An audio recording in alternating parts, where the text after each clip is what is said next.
सभी को नमस्कार। प्रिय विद्यार्थियों, आशा करता हूँ आप सभी स्वस्थ होंगे, अच्छे होंगे, अपनी पढ़ाई में जुटे होंगे। जो रीट है वो जल्दी परीक्षा होने जा रही है, तो जो सेकंड ग्रेड हिंदी के विद्यार्थी और रीट के विद्यार्थी है वो शिक्षण विधियों का जो पोर्शन है उसको मैं शुरू करने जा रहा हूँ। तो उनके लिए आज बहुत ही ज्ञानवर्धक विषय सामग्री मैं लेकर के आया हूँ। जो हिंदी की शिक्षण विधियाँ है उसको अपने आज शुरुआत करने जा रहे हैं।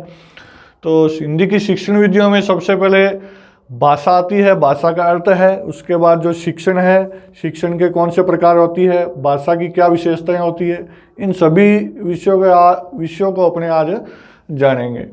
तो बहुत ही महत्वपूर्ण विषय सामग्री है और इससे जुड़े हुए प्रश्न हैं वो शिक्षण विधियों में आते हैं। रीट में जो हिंदी में 30 क्वेश्चन आते हैं उसमें से 15 क्वेश्चन आपके ग्रामर के हैं और 15 क्वेश्चन है वो शिक्षण विधियों के हैं। तो आधा आधा हिस्सा है। तो आपको ज़्यादातर विद्यार्थी क्या है कि ग्रामर के ऊपर ज़्यादा जोर देते हैं, क्योंकि 15 क्वेश्चन ग्रामर के आते हैं और जो 15 क्वेश्चन शिक्षण विधियों के होते हैं वो हर कोई विद्यार्थी ऐसा सोचता है कि ये तो नॉर्मल सी चीज़ें हैं, इनको अपने कर लेंगे। लेकिन अमूमन देखा ये गया है कि जो हिंदी में अगर विद्यार्थी पिछड़ते हैं, किसी के 24% हल होते हैं, किसी के 22 होते हैं, वो भी कब होते हैं जब उसमें नेगेटिव मार्किंग नहीं होती। तो 22, 23, 24, 27 तक भी बच्चे पहुंच जाते हैं। यानी कि मेरे कहने का मतलब ये है कि अगर उसमें से कोई बच्चा पिछड़ता है, 30 में से कम नंबर लाता है, तो उसका कारण एक ही होता है कि वो शिक्षण विधियां हैं उसमें उसके नंबर करते हैं। बाकी ग्रामर में इतना कोई डीपली नहीं आता है कि उसमें नंबर कर जाए बच्चे के। पढ़ने वाले बच्चों की बात कर रहा हूँ। तो आज अपने शिक्षण विधियों का पोर्शन है वो स्टार्ट करने जा रहे हैं। सभी शिक्षण विधियाँ जितनी भी अपनी सिलेबस के अंदर है और शिक्षण विधियों के जो पोर्शन से जितने भी टॉपिक हैं उन सभी टॉपिक को अपने एक एक करके हल करेंगे। तो आप सभी जुड़ें जल्दी से जल्दी। ग्रामर के टॉपिक अपने कई कर चुके हैं, आज शिक्षण विधियाँ शुरू करते हैं। तो भाषा का अर्थ एवं परिभाषा क्या है? भाषा का अर्थ होता है बोलना या कहना। ये भाष धातु से बना है। भाषा संस्कृत की जो भाष धातु है, भाषते इति भाषा, यानी कि जो बोला जाए वह क्या है? भाषा है। तो इसकी परिभाषाएं हैं, प्रमुख परिभाषाएं हैं, विद्वानों ने दी है। इसको आपको नोट करना है, याद करना है। कामता प्रसाद गुरु क्या कहते हैं कि भाषा वह साधन है जिसके द्वारा मनुष्य अपने विचार दूसरों पर भली भांति प्रकट कर सकता है और दूसरों के विचार या स्पष्टता समझ सकता है। तो कामता प्रसाद गुरु ने यह परिभाषा दी है, इसे परिभाषा को आपको याद करना है। तो परिभाषा याद करने के जो तरीके होते हैं वो तरीके मैं कई बार जो सेकंड ग्रेड फर्स्ट ग्रेड की क्लासें हैं उसमें समझा चुका हूँ। आपको क्या करना है, कोई भी एक दो शब्द को पकड़ना है और शब्द को इस जिसने परिभाषा दी है उसके साथ जोड़ देना है। तो हर कोई बच्चा ऐसा कर सकता है, जिसको जो शब्द अच्छा लगे वो जोड़ दो उसको पढ़ के। जैसे इसमें से कोई भी शब्द पकड़ लो, जैसे भली भांति शब्द पकड़ लिया मैंने। क्या पकड़ लिया? भली भांति शब्द पकड़ लिया। तो इसमें से कामता प्रसाद गुरु से कोई शब्द जोड़ दो इसमें कि भली भांति जो प्रसाद है वो सब में बांट देना चाहिए, कि प्रसाद भली भांति सब में बांट देना चाहिए। तो इस प्रकार से अपने शब्द याद कर सकते हैं। एक शब्द या दो शब्द को पकड़ेंगे, ऐसे शब्दों को पकड़ेंगे जो दूसरी परिभाषाओं में नहीं हो। ठीक है, इस चीज़ का ध्यान रखना है। तो भली भांति दूसरी परिभाषा में है नहीं, तो भली भांति शब्द को जोड़ लो और प्रसाद से इसका कनेक्ट कर दो। तो प्रसाद है वो भली भांति सब में बांट देना चाहिए। तो इस प्रकार कभी भी अगर ये परिभाषा आपके एग्जाम में आएगी तो भली भांति शब्द मिलते ही आपको सीधा प्रसाद याद आ जाएगा और आपको पता चल जाएगा कि ये परिभाषा किसने दी है।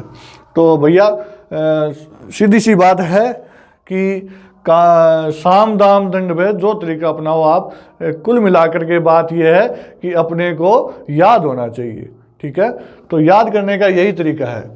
कई चीज़ें होती है समझने की होती है और कई चीज़ें होती है वो रटने की होती है। तो परिभाषाएं हैं वो रटने की चीज़ है, क्योंकि एग्जाम में ये नहीं पूछा जाएगा कि बता भाई ये परिभाषा है वो क्यों दी इसने, ये नहीं पूछा जाएगा। ये पूछा जाएगा कि ये परिभाषा किसने दी है ये बताओ। तो 4 नीचे आपके विद्वानों के नाम लिखे होंगे, तो आपको क्या है एक चूज करना है। तो सीधी सी बात है, रटने की बात है, याद करना है। तो इस प्रकार से आप ही याद कर सकते हो। फिर देखिए भोलानाथ तिवारी है, उन्होंने क्या है कि भाषा उच्चारण अवयवों से उच्चरित अवयव, देखिए अवयव है, इस अवयव का मतलब क्या होता है? अंग। क्या मतलब होता है? अंग। एक अव्यय होता है, क्या होता है? अव्यय। अव्यय का मतलब क्या होता है? नए खर्च या नए परिवर्तन, ठीक है? नए खर्च या नए परिवर्तन। अपरिवर्तनशील भी कह सकते हो आप। अव्यय का क्या मतलब होता है? अपरिवर्तनशील, ठीक है? दो शब्द है, इसको ध्यान रखना है आपको। तो भाषा उच्चारण अवयव से उच्चरित मूलतः प्राय यादृच्छिक ध्वनि प्रतीकों की वह व्यवस्था है जिसके द्वारा किसी भाषा समाज के लोग आपस में विचारों का आदान प्रदान करते हैं, ठीक है? तो इसमें भी कोई भी शब्द है आप पकड़ो और इस भोलानाथ तिवारी से जोड़ दो आप। तो ये मैं आपके ऊपर छोड़ रहा हूं कि कोई भी शब्द आपको पकड़ना है, आपके जो दिमाग में जो चीज अच्छा लगे उसको पकड़ो और इस शब्द के साथ जोड़ दो, यानी कि ग्रुप बनाओ आप शब्दों के, ठीक है? कई चीजें हैं उसमें, ये जो दिमाग है, मैं हमेशा कहता हूं इस दिमाग को आपको खुद यूज करना है। तरीका मैं बता चुका हूं आपको खुद इसमें से एक दो शब्द पकड़ के इस भोलानाथ के साथ जोड़ देने हैं, ताकि आप जो खुद बनाओगे वो ज्यादा आपके कंठस्थ होगा, ज्यादा याद होगा, ठीक है? तो खुद जो आविष्कार किया होता है उसको बच्चा कभी नहीं भूलता है। तो ये मैं आपके ऊपर छोड़ रहा हूं, आप कोई भी शब्द पकड़ो, इसको जोड़ दो। फिर भाषा के आविर्भाव से सारा संसार गूंगों की विराट बस्ती बनने से बच गया। ये किसने कहा? सीताराम चतुर्वेदी ने। ये प्रश्न आ रखे हैं भाई, ठीक है? तो इनको नोट करने हैं। ये किसने कहा? सीताराम चतुर्वेदी ने कहा। तो विचार आत्मा की एक मुंह या ध्वन्यात्मक बातचीत है, पर वही जब ध्वन्यात्मक होकर होठों पर प्रकट होती है तो उसे भाषा की संज्ञा दी जाती है। ये किसने कहा? प्लेटो ने कहा, ठीक है? इसको सुधार करना, मुंह नहीं है, मौखिक है। इसकी जगह क्या लिखना है? मौखिक। विचार आत्मा की एक मौखिक या ध्वन्यात्मक बातचीत है, पर वही जब ध्वन्यात्मक होकर होठों पर प्रकट होती है तो उसे भाषा की संज्ञा दी जाती है। ये किसने कहा? प्लेटो ने कहा।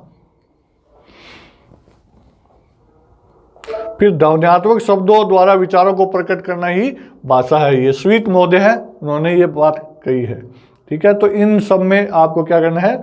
कोई भी शब्द पकड़ना है और इसके साथ जोड़ देना है, ठीक है?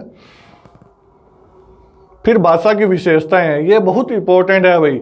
हर बार इनमें से एक दो प्रश्न आते हैं। भाषा की विशेषता है, इससे हमेशा प्रश्न पूछा जाता है कि प्रश्न पूछते हैं कि निम्न में से भाषा की विशेषता नहीं है या फिर भाषा की विशेषता है, इनको घुमा देता है वो, ठीक है? तो इनको हमेशा ध्यान रखना है। भाषा सामाजिक संपत्ति है, ठीक है? क्योंकि मनुष्य एक सामाजिक प्राणी है, तो भाषा भी क्या है? एक सामाजिक संपत्ति है, व्यक्तिगत संपत्ति नहीं है भाषा, इसको ध्यान रखना, ठीक है? भाषा क्या है?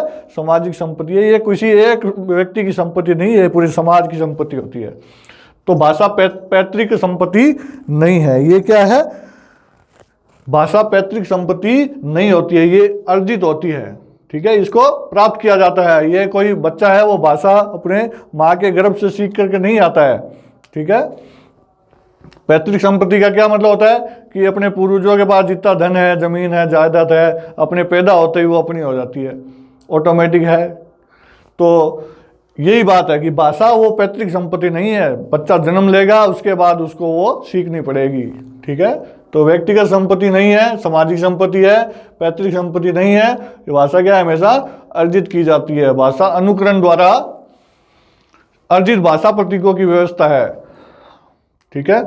अभिव्यक्ति का सांकेतिक साधन है। भाषा क्या है? अभिव्यक्ति का सांकेतिक साधन है। इससे अपने विचारों की अभिव्यक्ति की जाती है। यादृच्छिक ध्वनि प्रतीकों की व्यवस्था भाषा द्विस्तरीय व्यवस्था है। द्विस्तरीय यानी कि भाषा का एक मौखिक रूप होता है और एक लिखित रूप होता है, इसलिए इसको क्या कहते हैं? द्विस्तरीय व्यवस्था कहते हैं। और भाषा सर्वव्यापकता है, सब जगह फैली है। भाषा का संप्रेषण मूलतः वाचिक है। मूलतः क्या है? भाषा वाचिक है, यानी कि भाषा उसे भाषते इति भाषा, यानी कि जो बोली जाए वो भाषा है। तो मूलतः भाषा क्या है? वाचिक है। वाचिक मतलब बोलना। और प्रवाहमयी है भाषा, भाषा सामाजिक स्तरीय है। असहज, इसको सही करना भाई थोड़ा, ये थोड़ा सा गलत लिखा है, इसकी जगह लिखा हुआ है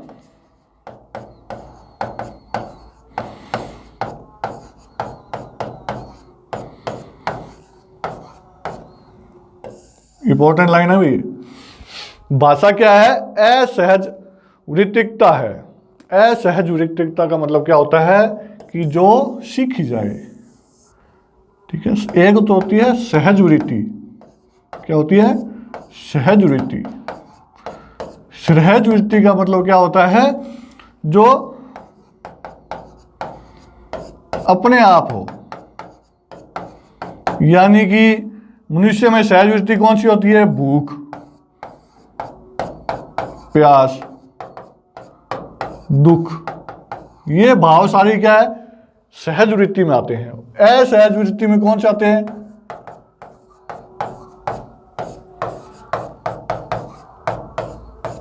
असहज वृत्ति में जैसे पढ़ना है,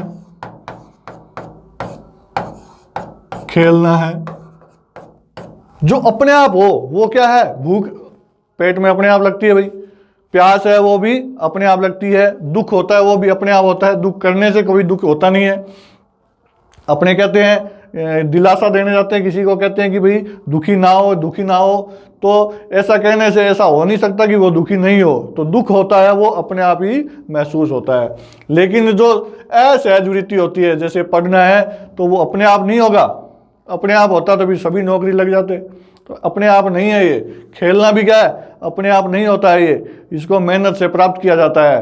तो अपने आप होता तो हर कोई इंटरनेशनल खिलाड़ी होता। तो असहज वृत्ति वे होती है जो अपने आप होती है, सहज वृत्ति वो होती है जो अपने आप होती है, और असहज वृत्ति वो होती है जिन्हें प्राप्त किया जाता है। तो भाषा क्या है भाई? अब आप समझ गए होंगे, असहज वृत्ति है, इसे प्राप्त किया जाता है। किसको? भाषा को। तो भाषा विभाज्यता युक्त है, कि भाषा को विभाजित किया गया है आगे से आगे, यानी कि भाषा के भेदों की बात है। फिर है भाषा स्थूल से सूक्ष्म की ओर बढ़ती है। स्थूल से सूक्ष्म की ओर बढ़ने का बात क्या है?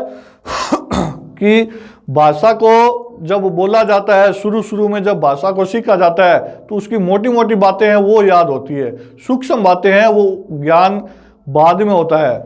जैसे बच्चा है, बच्चा को सबसे पहले क्या सिखाते हैं? अपने क्या कबूतर नहीं सिखाते हैं, बच्चा को सिखाते हैं कि बच्चा ये मम्मा है, ये पापा है। फिर वो बच्चे को सिखाते हैं कि ये कुत्ता जा रहा है, ये गाय जा रही है। ऐसी पूरी लाइनें समझाते हैं उसको, लाइनें बोलता बच्चा। अब आप खुद देख सकते हो कि 3 साल का कोई बच्चा है तो वो पूरी लाइनें बोलता है, आपसे पूरे संवाद करता है, लेकिन उसे उसका ज्ञान नहीं है, उस भाषा का ज्ञान नहीं है कि ये भाई शब्द है कोई भी, ये कहाँ से आया, इसका निर्माण कैसे हुआ, इनका ज्ञान नहीं है। इसका कारण ये है कि भाषा क्या है? पहले स्थूल होती है। स्थूल मतलब मोटी मोटी बातें होती है, वो सिखाई जाती है। फिर उसके सूक्ष्म जो भेद है वो समझाए जाते हैं। तो भाषा अप्रौढ़ से प्रौढ़ की ओर बढ़ती है, स्थूल से सूक्ष्म की ओर बढ़ती है। तो इनका एक ही मतलब है, इन तीनों लाइनों का एक ही मतलब है। इनसे तीनों से जुड़ी हुई एक बात और है, भाषा संश्लेषण से। लिखना भैया, भाषा संश्लेषण से विश्लेषण की ओर बढ़ती है। इन चारों लाइनों का मतलब एक ही है। यानी कि संश्लेषण में क्या आता है? पूरा वाक्य आता है। पूरा क्या आता है? वाक्य आता है। वाक्य बोलता है बच्चा, फिर वो इस वाक्य के अंतर जानता है, फिर उसको सिखाया जाता है कि कै से कबूतर होता है, ख से खरगोश होता है। तो संश्लेषण मतलब क्या होता है? जोड़ा हुआ। और विश्लेषण मतलब क्या होता है? उसको अलग किया हुआ। तो पहले वाक्य बोला जाता है, फिर उस वाक्य से उस बच्चे को जब ज्ञान दिया जाता है भाषा का, तो फिर उस वाक्य को तोड़ करके ज्ञान दिया जाता है। शब्दों को अलग बताते हैं, वर्णों को अलग बताते हैं, उनका अर्थ अलग बताते हैं। तो इसका कारण ये है कि भाषा जटिल होती है, फिर सरल होती जाती है। संश्लेषण से विश्लेषण की ओर बढ़ती है, प्रौढ़ से अप्रौढ़ से प्रौढ़ की तरफ बढ़ती है, और स्थूल से सूक्ष्म की ओर बढ़ती है। तो ये ध्यान रखना है, नोट करनी है सारी बातें। भाषा क्या है? परिवर्तनशील है हमेशा ही। भाषा का प्रारंभिक रूप है उच्चारित है, ये बता ही दिया था पहले। मूलतः भाषा वाचिक होती है, तो यही बात है, भाषा मूलतः वाचिक है, इसलिए भाषा का प्रारंभिक रूप क्या है? उच्चरित है। भाषा मानकीकरण होती है, भाषा का एक मानकीकरण किया गया है कि इस भाषा में इतने स्वर होंगे, इतने व्यंजन होंगे। भाषा संगठन से विघटन की ओर बढ़ती है, इसका भी मतलब वही था जो थोड़ी देर पहले बताया था। संगठन मतलब संश्लेषण,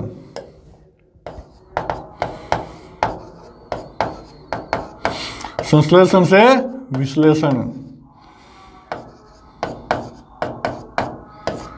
तो संगठन को ही संश्लेषण कहते हैं, विघटन को ही विश्लेषण कहते हैं। और संगठन, विश्लेषण, संयोग अवस्था, ये एक ही शब्द है तीनों, ठीक है। और विघटन, विश्लेषण और वियोग अवस्था, ये भी तीन ही है, एक जैसे हैं, इन तीनों का एक ही अर्थ है, ठीक है। यानी कि भाषा को जो पहले है जोड़ करके सिखाया जाता है, फिर उसके सूक्ष्म मंत्रों का, सूक्ष्म शब्दों का ज्ञान किया जाता है, इसलिए इसको संयोग अवस्था और वियोग अवस्था भी कहते हैं। भाषा नैसर्गिक है, यानी कि भाषा प्राकृतिक है, ठीक है। नैसर्गिक का विलोम शब्द क्या होता है? कृत्रिम, ठीक है। ये विलोम शब्द है इसका। भाषा का अंतिम रूप नहीं होता है, भाषा की भौगोलिकता का बंधन नहीं होता है, भाषा काल की दृष्टि से अंतरित होती है, यानी कि परिवर्तनशील है। अंतरित का मतलब क्या है? परिवर्तनशील है भाषा हमेशा से ही। फिर चलते हैं अपने पाठ्यक्रम के, और पाठ्यक्रम की परिभाषाएं हैं वो विद्वानों ने दी है। सीखने का विषय या पाठ्यक्रम पदार्थों, विचारों और सिद्धांतों का चित्रण है, जो कि उद्देश्यपूर्ण लगातार क्रियान्वयन के साधन या बाधा के रूप में सामने आता है। ये किसने परिभाषा दी? जॉन डीवी ने कहा। फिर कनिंघम, ये परिभाषा है, आप जोड़ लेना, ठीक है, किसी भी शब्द से आप जोड़ लेना। जैसे सीखने का विषय या पाठ्यक्रम पदार्थों, विचारों और सिद्धांतों का चित्रण है, तो इसमें से आप कोई भी शब्द उठाओ, एक जोड़ लो।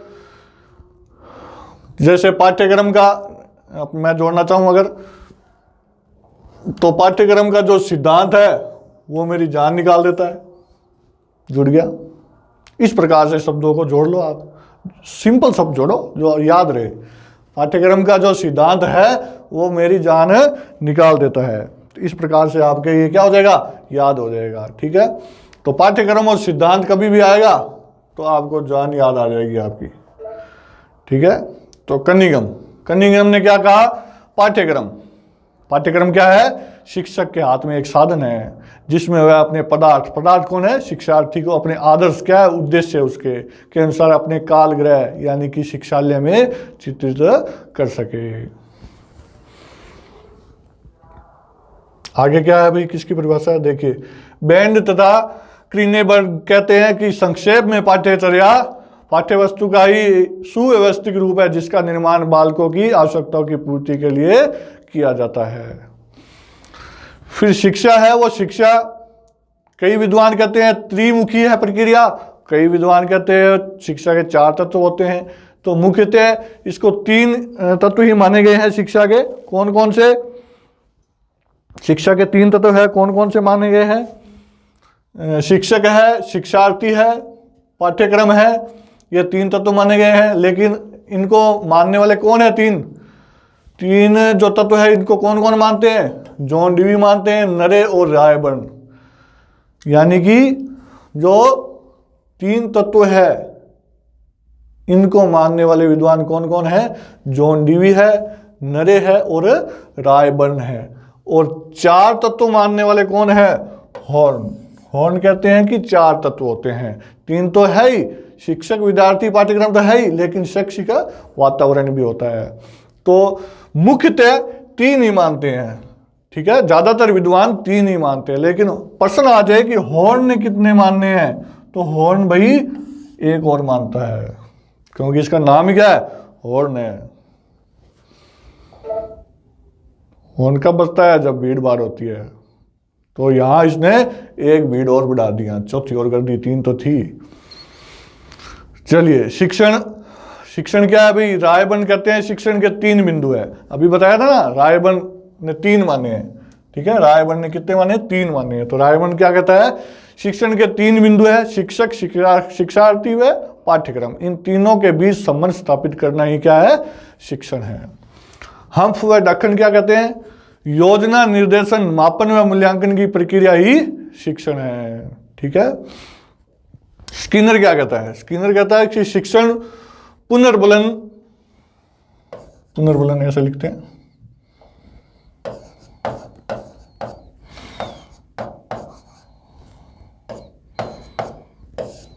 पुनर्बलन की आकस्मिकताओं का क्रम है, ठीक है। सिंपल सी परिभाषा दी है, शिक्षण पुनर्बलन की आकस्मिकताओं का क्रम है। परिभाषाएं याद करनी है, किस प्रकार से याद करनी है मैं बता चुका हूं, शब्दों को जोड़ना है। मॉरिसन क्या कहते हैं? शिक्षण में एक परिपक्व व्यक्ति कम परिपक्व को शिक्षा प्रदान करता है। यह परिभाषा आ चुकी है भाई, एग्जाम में पूछी जा चुकी है। शिक्षण में एक परिपक्व व्यक्ति इसका वह याद आएगा, परिपक्व व्यक्ति कम परिपक्व व्यक्ति को क्या करता है? शिक्षा प्रदान करता है। फिर देखिए बर्टन क्या कहते हैं? शिक्षण अधिगम हेतु उद्दीपन, मार्ग प्रदर्शन व दिशा बोध है। कि शिक्षण क्या चीज है? सीखने के मार्ग में क्या है? वो उद्दीपन है, प्रदर्शन व दिशा बोध है। दिशा यानी कि सीखने के मार्ग में जो शिक्षण होता है वो उद्दीपन, मार्ग प्रदर्शन और दिशा का बोध है। यानी कि किस दिशा में आपको जाना है ये कौन बताता है? शिक्षण बताता है। किस मार्ग में? सीखने के मार्ग में। जब आप कोई चीज सीखते हो तो शिक्षण ऐसी प्रक्रिया है जो आपको दिशाओं का प्रदर्शन कराती है कि इस दिशा में आपको जाना है, ये चीजें सीखनी है। फिर देखिए अधिगम स्तर के अनुसार शिक्षा के स्तर कितने बताए गए हैं?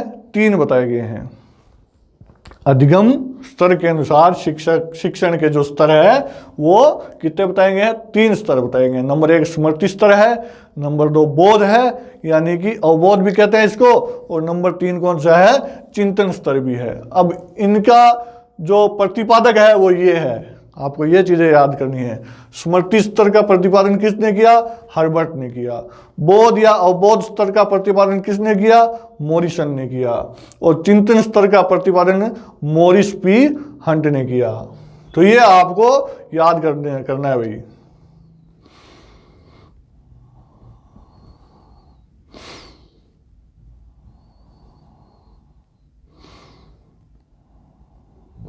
ये भी आपको याद करने का तरीका क्या है? इन शब्दों को पकड़ो और इनको जोड़ो। कोई भी ऊट पटांग चीज जोड़ दो जो क्या याद रहे आपको, ठीक है। कोई भी ऊट पटांग चीज जोड़ सकते हो आप, जिससे आपको क्या होगा? ये याद होगा। चलिए नंबर 1 देखते हैं, स्मृति स्तर क्या होता है। स्मृति स्तर में क्या आता है भाई? किसी बात या वस्तु को याद करना, ये कौन सा होगा? स्मृति स्तर होगा। और इसमें रटने की चीज होती है। स्मृति स्तर में क्या होता है? रटने की चीज ज्यादा होती है, सूझबूझ का अभाव होता है इसमें। यानी कि स्मृति स्तर में सिर्फ बात का है रटी जाती है, समझी नहीं जाती, सूझबूझ का अभाव होता है। अधिगम या अभिप्रेरणा का न्यूनतम स्तर माना जाता है। ये लाइनें सभी ही इंपॉर्टेंट लाइन है, हर लाइन से प्रश्न तैयार हो सकता है। तो आपको ध्यान से इनको नोट करना है और पढ़ना है। कोई भी लाइन है, हर लाइन से प्रश्न उठ सकता है, सभी प्रश्न बन सकते हैं, हर लाइन से प्रश्न आ सकता है। तो सूझबूझ का अभाव होता है किसमें? स्मृति स्तर में। अधिगम और अभिप्रेरणा का ये क्या माना जाता है? न्यूनतम स्तर माना जाता है। क्यों? क्योंकि रटने की चीज है, रटने को तो न्यूनतम ही मानेंगे, समझ वाली चीज कोई है ही नहीं इस स्तर में। इस प्रकार पर अधिगम की धारणा प्रत्यय स्मरण और प्रत्यय विज्ञान पर आधारित होती है। अब प्रत्यय स्मरण किसे कहते हैं भाई? देखो प्रत्यय स्मरण किसे कहते हैं? चित्र देखकर याद करना। तो वह भी बात रटने वाली बात आ गई कि चित्र देखेंगे तो याद आएगा। प्रत्यय विज्ञान क्या है? किसी वस्तु को देखकर पहचानना। वो भी बात आ गई कि देखेंगे तो पहचानेंगे। तो समझ वाली बात तो है ही नहीं। तो ये जो स्मृति स्तर होगा, इसमें अधिगम की धारणा किस पर आधारित होगी? प्रत्यय विज्ञान पर होगी और प्रत्यय स्मरण पर होगी, ठीक है। इस स्तर पर मौखिक या छोटे प्रश्न पूछे जाते हैं। बच्चे से क्या होते हैं? छोटे प्रश्न पूछे जाते हैं। जैसे सेब का चित्र दिखाते हैं और बच्चे कहते हैं कि भाई ये सेब है, सॉरी ये क्या चीज़ है, ऐसा पूछते हैं, तो बच्चा फिर उत्तर देता है कि ये सेब है। तो देखो पर्सन, मैं कह रहा हूँ कि हर लाइन से पर्सन बन सकता है। ऐसा कोई लाइनें बता दी आपको कि जो इस प्रकार के पर्सन हैं, एबेसैदे वाले पर्सन है, रिक्स्तान वाले पर्सन है, या फिर कोई चित्र दे करके किसी बच्चे से पर्सन पूछना ये अधिगम का कौन सा स्तर है, पर्सन बन गया। तो कौन सा स्तर होगा, समर्थी स्तर होगा। ठीक है, फिर आता है बोध और अवबोध स्तर। तो इसमें क्या होता है, रटने की प्रवृत्ति नहीं होती है, वस्तुओं के प्रति ज्ञान होने लगता है, वस्तुओं को अलग अलग पहचानना कि ये नीम का पेड़ है, ये बरगद का पेड़ है, इसमें अलग अलग पहचानते हैं बच्चे। प्रकृति और स्वभाव को पहचानते हैं कि नीम है वो कड़वा होता है और जो गन्ना होता है वो मीठा होता है। तो अलग अलग पहचानने की समझ आ जाती है, सामान्यीकरण क्षमता का विकास होता है कि बच्चा कोई भी चीज है उसको सामान्य रूप से समझने लगता है। यही सामान्यीकरण है। लघु स्तरीय प्रश्नों के जवाब देता है बच्चा, स्मृति में रखते हुए अर्थ ग्रहण करता है। फिर आता है चिंतन स्तर। चिंतन स्तर में क्या होता है, बच्चे अपनी राय रखते हैं, बड़े हो जाते हैं बच्चे, 10वीं 12वीं के बच्चे हैं, उसमें ये चिंतन स्तर कि बच्चे अपनी राय रखते हैं कि ये सही है या गलत है। इस प्रकार से समस्या समाधान की सूझबूझ आ जाती है और विषय वस्तु की उपयोगिता, गुण दोष का भी ज्ञान हो जाता है बच्चे को। विचारशील शक्ति का विकास होता है। निबंधात्मक और व्याख्यात्मक, ये क्या है, व्याख्यात्मक है ये, ठीक है, इसको सही कर लेना। क्या लिखा है, व्याख्यात्मक प्रश्नों के उत्तर देता है। तो अधिगम का सबसे कौन सा स्तर है, उच्च स्तर है, ये उच्च स्तर है। और स्मृति स्तर निम्न स्तर है और बोध स्तर है वो मध्य स्तर है। ठीक है, ध्यान रखना। और इनका जो आविष्कार करते हैं इनके नाम लिखे हुए हैं। स्मृति स्तर को हर्बर्ट ने किया, बोध और अवबोध को मॉरिसन ने किया और चिंतन को मॉरिसन पी हंट ने किया। ये प्रतिपादक है इनके। ठीक है, बहुत ही इंपॉर्टेंट चीज है ये, सभी को आपको लिखना है और इनको याद करना है, समझना है इनको। देखिए उदाहरण में क्या है, स्मृति स्तर का उदाहरण पेश किया गया है। देखिए यह गाय है, यह स्मृति स्तर है, यानी कि बच्चे को इतना पता है कि ये गाय है, गाय का चित्र देखते ही बच्चा याद कर लेता है और चित्र दिखाते ही याद आ जाती है। चित्र नहीं दिखाए तो गाय याद नहीं आती। तो ये गाय है, ये स्मृति स्तर है। गिनती याद करते हैं वो स्मृति स्तर पर करते हैं। और गाय एक पशु है, वो अलग अलग करने लग गया कि ये गाय है, ये पशु है, ये बिल्ली है, ये एक जानवर है छोटा, मनुष्य है, वो एक मानव है। इस प्रकार से वस्तुओं को अलग अलग पहचानना वो बोध स्तर है। इसमें जोड़ घटाव आते हैं। और अब स्मृति स्तर, सॉरी स्मृति स्तर नहीं है ये क्या है, चिंतन स्तर है। यहाँ इसको काटिए, यहाँ ये क्या है, यहाँ चिंतन स्तर है। ये दूध कैसे बनता है, अपनी राय देने लग गया बच्चा, राय देने लग गया। इसे कैसे बढ़ाया जा सकता है, ये राय देने लग गया। किस स्तर पे देगा, चिंतन स्तर पे देगा, क्योंकि बच्चा क्या हो गया, बड़ा हो गया। और इसमें जोड़ घटाव की मदद से गुणा भाग करता है और सवाल हल कर लेता है। ये कौन सा स्तर है, चिंतन स्तर है। फिर आती है शिक्षा में चर क्या होता है भाई। जब कोई भी कारक शिक्षा के क्षेत्र के शैक्षणिक को प्रभावित करता है तो इसे क्या कहते हैं, चर कहते हैं। कि शिक्षा दी जा रही है और उसको कोई प्रभावित कर रहा है। प्रभावित किससे हो सकता है, प्रभावित तो सभी चीजों से हो सकता है। जो टीचर है पढ़ाने वाला वो अच्छा नहीं है तो प्रभावित हो सकता है शिक्षण। टीचर पढ़ाने वाला है, बच्चा मेहनत नहीं करा, बच्चा अगर समझदार नहीं है, इंटेलिजेंट नहीं है, सीखना नहीं चाहता तो भी शिक्षण प्रभावित है। और दोनों इंटेलिजेंट है, पढ़ने की सामग्री सही नहीं है तो भी प्रभावित है। तो शिक्षण तो प्रभावित सभी से हो सकता है। तो कोई भी कारक हो जो शिक्षा को प्रभावित करे वो क्या है, शिक्षण चर कहलाता है। कार्टर वी के शब्दों में क्या है कि विभिन्न व्यक्तिगत केसों का अधिक संख्या में मूल्य ग्रहण करने को चर कहते हैं। कोई भी कार्य, व्यवहार, कारक, अनुक्रिया, अनुक्रिया इस प्रकार से लिखनी है।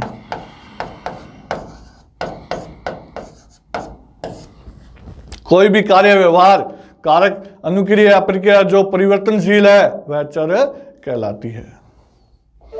चर के प्रकार कौन कौन से हैं, स्वतंत्र चर है, आश्रित चर है और हस्तक्षेप चर है। स्वतंत्र चर किसे कहते हैं भाई? देखिए, शिक्षण प्रक्रिया में शिक्षक क्या है? स्वतंत्र चर कहलाता है।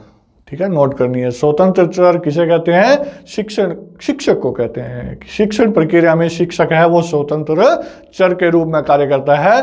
वह छात्रों को अधिगम अनुभव प्रदान करने के लिए विभिन्न प्रकार के कार्य करता है। इस प्रकार शिक्षक एक स्वतंत्र चर के रूप में कार्य करता है। अधिगम मतलब सीखना। और आश्रित चर कौन से होते हैं? शिक्षण प्रक्रिया में छात्र को आश्रित चर की संज्ञा दी गई है, क्योंकि शिक्षण प्रक्रिया में नियोजन व्यवस्था व प्रस्तुतिकरण के अनुसार ही उसे सक्रिय रूप से कार्य करना पड़ता है। कि एक योजना बनाई जाती है और क्या होता है? एक प्रस्तुतिकरण की व्यवस्था होती है। योजना बनाते समय एक व्यवस्था बनाते हैं, उस व्यवस्था के अंदर ही वो कार्य कर सकता है।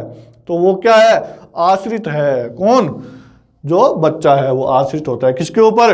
उस योजना के ऊपर। योजना कौन बनाता है? शिक्षक बनाता है। तो शिक्षक स्वतंत्र चर है और बच्चा उस योजना के अंदर कार्य करता है, तो वो क्या है? आश्रित है। हस्तक्षेप चर किसे कहते हैं? हस्तक्षेप कौन करता है? शिक्षण प्रक्रिया में पाठ्य वस्तु, शिक्षण विधियां, शिक्षण युक्तियां तथा शिक्षण व्यूह रचनाएं आदि हस्तक्षेप करते हैं। तो पाठ्य वस्तु है, पुस्तकें हैं, तो शिक्षण की विधियां हैं, किस विधि से उसको शिक्षण करवाना है, क्या व्यू रचनाएं बनाते हैं पढ़ाने के लिए बच्चों को, वो सारे ही हस्तक्षेप चर कहलाते हैं। इस प्रकार हम देख सकते हैं कि सभी चर मिलकर शिक्षण प्रक्रिया को पूर्ण करने का प्रयास करते हैं। शिक्षण चरों के कार्य क्या है भाई? हस्तक्षेप चर के माध्यम से स्वतंत्र चर कौन कौन से? शिक्षक स्वतंत्र चर तथा आश्रित कौन? छात्र शिक्षण प्रक्रिया में निम्न कार्य करते हैं। कौन से कार्य करते हैं? निदानात्मक कार्य करते हैं, उपचारात्मक कार्य करते हैं और मूल्यांकन कार्य करते हैं। तो निदानात्मक कार्य कौन से होते हैं? पहले पढ़ा लिया बच्चों को, सारा पढ़ा लिया, अब किस विषय में उसे क्या समस्या आ रही है, समस्या को जानना, वो क्या है? निदानात्मक कार्य है। समस्या को जानना, पहचानना, वो क्या है? निदानात्मक है। और उस समस्या का उपचार करना, उसको दूर करना, उसकी असफलता है उसको दूर कर देना। असफलता क्यों हुई, उसके कारण को जानना तो निदानात्मक है। अब उस असफलता को दूर करना उपचारात्मक है। अब वो दूर हुई या नहीं हुई, इसको जानना क्या है? मूल्यांकन है। तो उद्देश्यों के आधार पर शिक्षण बांटा गया है। क्या उद्देश्य है शिक्षण के? तो उद्देश्यों के आधार पर शिक्षण को बांटा गया है। और इसके जनक कौन है? प्रश्न आ सकता है कि उद्देश्यों के आधार पर शिक्षण को किसने बांटा? तो जनक B.S. ब्लूम है। इसकी पुस्तक है टेक्सोनॉमी। ठीक है, इसको लिखना है आपको। टेक्सोनॉमी पुस्तक है और इसके लेखक कौन है? B.S. ब्लूम। तो जो उद्देश्यों के आधार पर शिक्षण है उसको B.S. ब्लूम ने बांटा है। कितने वेदों में बांटा है? 3 वेदों में बांटा है। लिखो भैया, उद्देश्यों के आधार पे कितने वेदों में बांटा है? 3 वेदों में बांटा है। इसको देखते हैं अपने 3 वेद कौन कौन से हैं। ठीक है, पहले यहां लिखना आप, उद्देश्यों के आधार पर शिक्षण को B.S. ब्लूम ने 3 वेदों के आधार पे बांटा है। ज्ञानात्मक शिक्षण, फिर कौन सा दूसरा वेद? भावात्मक शिक्षण, और नंबर तीसरा कौन सा है?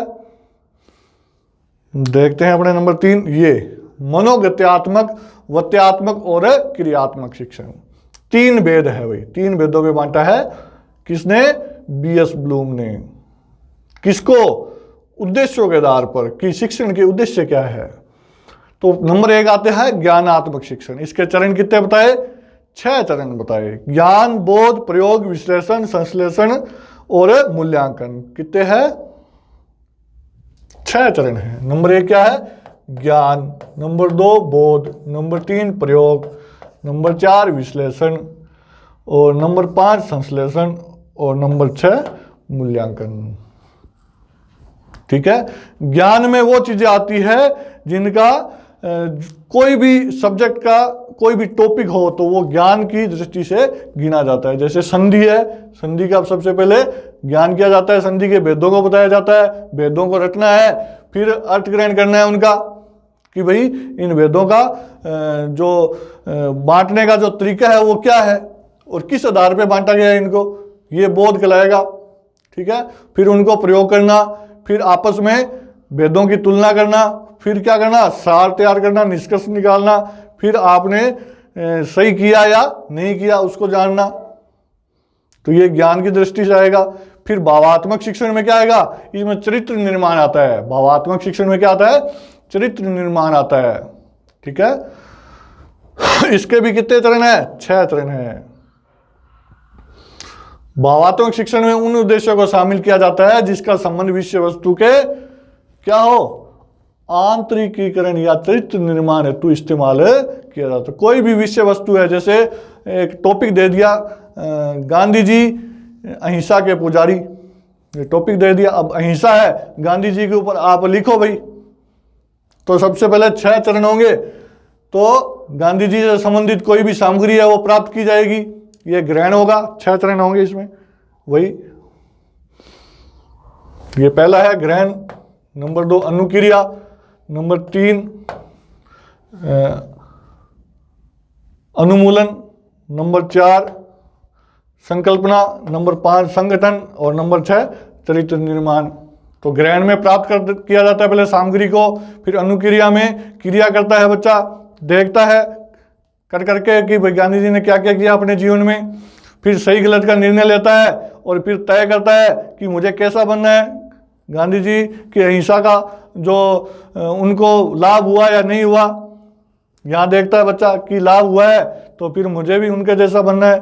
फिर जमाव उनकी सामग्रियों को अपने पास इकट्ठी करता है एकदम, फिर अपने चरित्र में उस बात को उतारता है। तो ये भावात्मक शिक्षण है। फिर मनोगत्यात्मक, गत्यात्मक, क्रियात्मक शिक्षण है। इसमें क्या होता है, मनोगत्यात्मक शिक्षण उद्देश्यों में उन गतिविधियों को शामिल किया जाता है जिनका संबंध मस्तिष्क व शरीर दोनों से हो, क्या हो। और इसके जो सिम्पसन है, ये ध्यान रखना, सिम्पसन ने इसके 6 चरण बताए हैं।